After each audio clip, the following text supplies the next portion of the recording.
This video is going to show you how to use this piece of metal to perform an alignment check on your take-up wheel.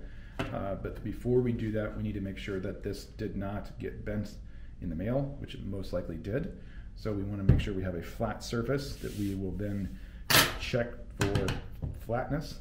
Use your index card to confirm. So without pushing down on the metal, you can hold it against it. Use your index card to see if you can slide the index card under the piece of metal.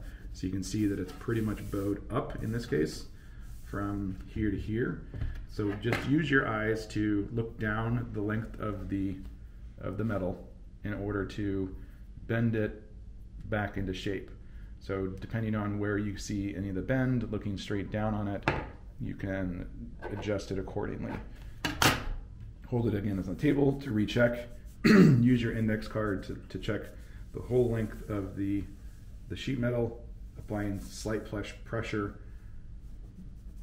A little bit of resistance there, but it is good, and even there you can see there's resistance enough of this trying to slip underneath it.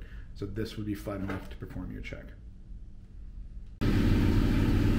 So in this video we're showing you the alignment checks using your ruler to check the alignment of the groove to the take-up wheel.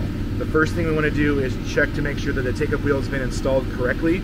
There is a thick side of the wheel and a thin side of the wheel. The groove is offset.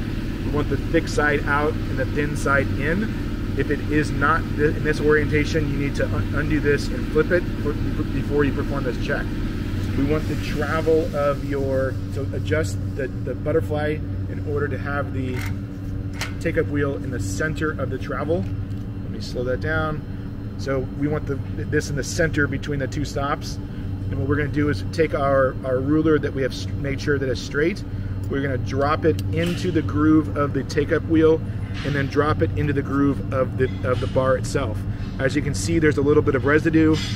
At most I want to do is just a light press to check that it has gone all the way back and into the wheel. That is a pass.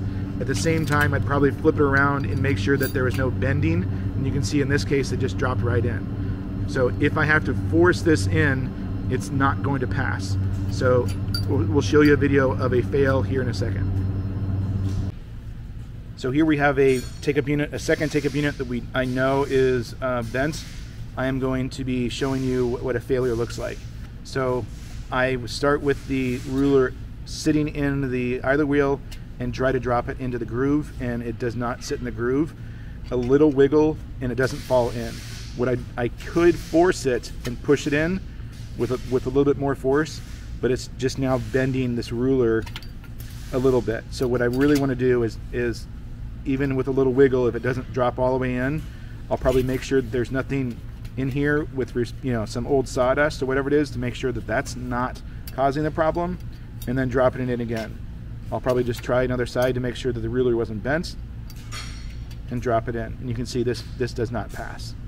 A little bit of wiggle, it might come in, but it's still binding in here and doesn't want to sit in flush like the previous one. So it's a fail.